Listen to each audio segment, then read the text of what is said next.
2. Pont-de-Montvert.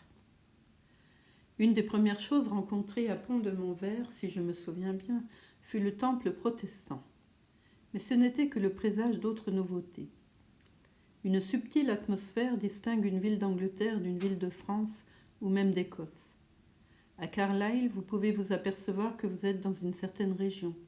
À Dumfries, à 30 milles plus loin, vous êtes non moins certain d'être dans une autre encore. Il me serait difficile d'exprimer par quelle particularité Pont-de-Montvert se distingue du Monastier ou de Langogne, voire de Blémard. Mais la différence existait et parlait éloquemment aux yeux. La localité, avec ses maisons, ses sentiers, son lit de rivière éblouissant, porte un cachet méridional indéfinissable.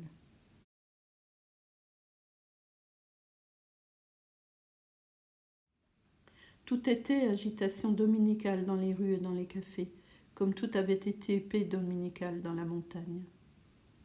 Il devait y avoir au moins une vingtaine de personnes pour déjeuner vers 11h avant midi. Quand je me fus restauré et assis pour mettre à jour mon journal, je suppose que plusieurs encore survinrent, l'un après l'autre, ou par groupe de 2 ou 3. En traversant les monts Lozère, non seulement j'étais arrivé parmi des visages bien entendu nouveaux, mais j'évoluais sur le territoire d'une race différente. Ces gens, tandis qu'ils dépêchaient en vitesse leur viande, dans un inextricable jeu d'épée de leurs couteaux, me questionnaient et me répondaient avec un degré d'intelligence qui dépassait tout ce que j'avais jusqu'alors rencontré, excepté parmi les ouvriers de la voie ferrée à Chasseradès. Ils avaient des visages disant la franchise. Ils étaient vifs, ensemble, de propos et de manières. Ils n'entraient pas seulement dans l'esprit total de mon excursion, mais plus d'un l'assura, s'il avait été assez fortuné, il eût aimé partir pour entreprendre pareil tour. Même physiquement, la transformation était plaisante. Je n'avais plus vu une jolie femme depuis que j'avais quitté le monastier, et là une seulement.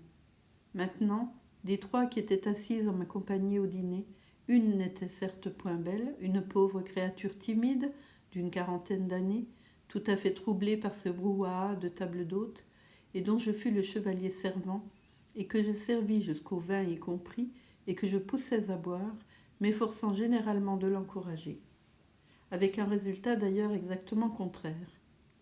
Mais les 2 autres, toutes 2 mariées, étaient toutes 2 plus distinguées que la moyenne des femmes. Et Clarisse, que dire de Clarisse ? Elle servait à table avec une lourdeur impassible et nonchalante qui avait quelque chose de bovin. Ses immenses yeux grisâtres étaient noyés de langueur amoureuse. Ses traits, quoiqu'un peu empâtés, étaient d'un dessin original et fin. Ses lèvres avaient une courbe de dédain.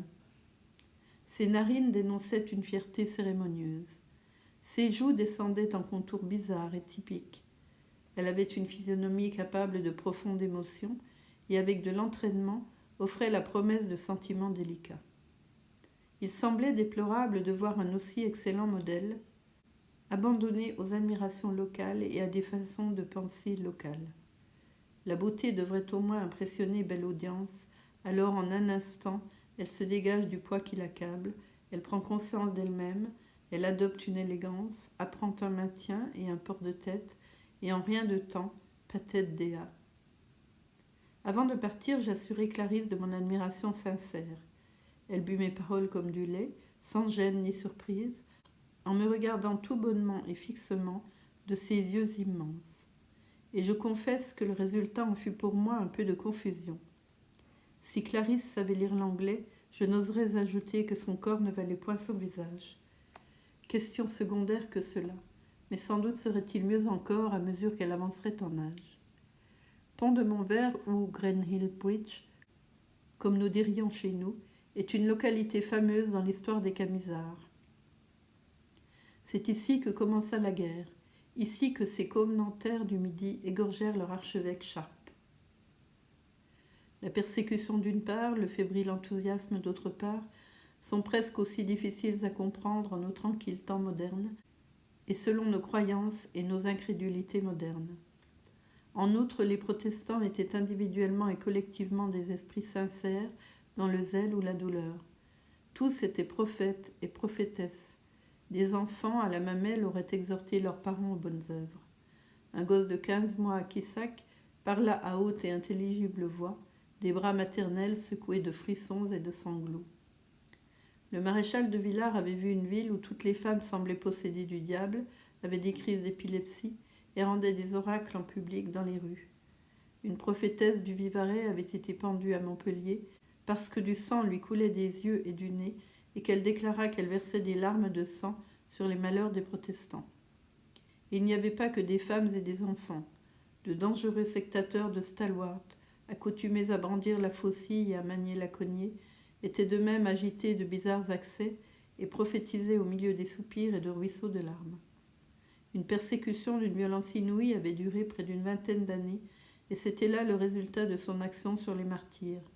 Pendaisons, bûchers, écartèlements sur la roue avaient été inutiles. Les dragons avaient laissé les empreintes des sabots de leurs chevaux sur toute la contrée. Il y avait des hommes ramant aux galères et des femmes internées dans les prisons ecclésiastiques, et pas une pensée n'était changée au cœur d'un protestant révolté. Or le chef et le principal acteur de la persécution, après Lamoignon de Baville, était François de Langlade du Chélat, archiprêtre des Cévennes et inspecteur des missions dans la même région. Il possédait une maison où il habitait parfois à Pont-de-Montvert. C'était un personnage consciencieux qui semble avoir été prédestiné par la nature à devenir un Forban. Il avait maintenant 55 ans, âge auquel un homme connaît toutes les modérations dont il est capable. Missionnaire dans sa jeunesse, il avait souffert le martyre en Chine, y avait été laissé pour mort, secouru et ramené seulement à la vie par la charité d'un paria. Il est permis de supposer ce paria doté de seconde vue et n'ayant pas agi de la sorte par malice de propos délibérés. Une telle expérience, pourrait-on croire, aurait dû guérir un individu de l'envie de persécuter autrui. Mais l'esprit humain est de nature singulièrement complexe. Après avoir été un martyr chrétien, du Chélat devint un persécuteur chrétien. L'œuvre de la propagation de la foi y allait rondement entre ses mains. Sa maison de Pont-de-Montvert lui servait de prison. Il y brûlait les mains de ses détenus avec des charbons ardents, y arrachait les poils de leur barbe afin de les convaincre qu'ils étaient dans l'erreur. Et pourtant n'avait-il pas lui-même éprouvé et démontré l'inefficacité de ses arguments physiques chez les bouddhistes chinois? Non seulement la vie était rendue intolérable en Languedoc, mais la fuite y était rigoureusement interdite. Un certain Massip, un muletier bien renseigné sur la topographie et les sentiers de la montagne, avait déjà mené plusieurs convois de fugitifs en sécurité à Genève. Lors d'un nouvel exode, composé principalement de femmes déguisées en hommes, du Chélat, dans une heure pour lui néfaste, appréhenda le conducteur. Le dimanche suivant, il y eut conventicule de protestants dans les forêts d'Altifage sur le mont Boudès. Là se rendit incognito un certain Séguier, esprit Séguier comme l'appelaient ses compagnons, un foulon géant, au visage émacié, édenté, mais rempli du souffle prophétique. Il déclara au nom de Dieu que le temps de la soumission était révolu, qu'on devait courir aux armes pour la délivrance des frères brimés et l'anéantissement des prêtres. La nuit suivante, 24 juillet 1702, une rumeur inquiéta l'inspecteur des missions, alors qu'il se reposait dans sa demeurance prison de Pont-de-Montvert. Les voix d'une foule d'individus qui, chantant des psalmodies à travers la ville, se rapprochaient de plus en plus. Il était 10 heures du soir. Du Chélat avait sa petite cour autour de lui, prêtres, soldats et domestiques, au nombre de 12 ou 15. Or maintenant, comme il redoutait l'insolence d'une manifestation jusque sous ses fenêtres, il dépêcha ses hommes d'armes avec ordre de lui rendre compte de ce qui se passait. Mais les chanteurs de psaumes étaient déjà à la porte, 50 costauds, conduits par Séguier l'inspiré, et respirant le carnage. À leur sommation, l'archiprêtre répondit un bon vieux persécuteur. Il ordonna à sa garnison de faire feu sur la populace. Un camisard, car selon certains, c'est de cette tenue nocturne qu'ils ont tiré leur nom, tomba sous la décharge de mousqueterie. Ses camarades se ruèrent contre la porte, armés de haches et de poutres, parcoururent le rez-de-chaussée de la maison, libérèrent les prisonniers, et trouvant l'un d'eux dans la vigne, une sorte de fille de scavenger de l'époque et de l'endroit, redoublèrent de fureur contre du Chélat, et par des assauts répétés, tentèrent d'emporter l'étage. Lui, de son côté, avait donné l'absolution à ses partisans, et ils avaient courageusement défendu l'escalier. « Enfant de Dieu, arrêtez !» s'écria le prophète. « Brûlons la maison avec le prêtre et les acolytes de Baal. » L'incendie se propagea rapidement. Par une lucarne du grenier, Duchela et ses hommes, au moyen de draps de lit noués bout à bout, descendirent dans le jardin. Quelques-uns s'échappèrent en traversant la rivière à la nage, sous les balles des insurgés. Mais l'archiprêtre tomba, se cassa une jambe et ne put que ramper jusqu'à une haie. Quelles furent ses réflexions à l'approche de ce second martyr? Pauvre homme courageux, affolé, haineux, qui, selon son point de vue, avait fait courageusement son devoir dans les Cévennes et en Chine. Du moins trouva-t-il quelques paroles pour sa défense. Car lorsque la toiture de son habitation s'écroula à l'intérieur et que l'incendie ravivant de hautes flammes découvrit sa retraite, tandis que ses adversaires furieux accouraient l'en tirer pour le mener sur la place de la ville, et l'appelant damné, il répliqua : « Si je suis damné, pourquoi vous damneriez-vous aussi à votre tour ?» C'était là du moins un excellent argument. Hélas, au cours de son inspectorat, il en avait fourni d'autres beaucoup plus violents qui plaidaient contre lui dans un sens opposé. Et ceux-là, il allait maintenant les entendre. Un à un, les camisards, séguiers en tête, s'approchèrent de lui et le frappèrent de coups de poignard. « Voilà, disait-il, pour mon père écartelé sur la roue. Voilà pour mon frère expédié aux galères. Ceci pour ma mère ou ma sœur emprisonnée dans tes couvents maudits. » Chacun portait son coup et l'expliquait. Puis tous s'agenouillèrent et chantèrent des psaumes autour du cadavre jusqu'à l'aube. À l'aube, toujours psalmodiant, ils se dirigèrent vers Frugères, plus haut sur le Tarn, achever leur œuvre de vengeance, laissant en ruine l'hôtel-prison, et sur la place publique, un cadavre percé de 52 blessures. Ce fut une sauvage équipée nocturne, avec accompagnement perpétuel de psaumes. Il semble que le chant d'un psaume garde toujours dans cette ville sur le Tarn un accent de menace. Toutefois, l'aventure ne s'achève point, même en ce qui concerne Pont-de-Montvert, par le départ des camisards. La carrière de Séguier fut brève et sanguinaire. 2 prêtres encore et une famille entière de l'Advèze, du père au domestique, tombèrent entre ses mains ou furent appréhendés par son ordre. Pourtant, il ne fut que quelques jours en liberté et maintenu en respect tout ce temps-là par la troupe.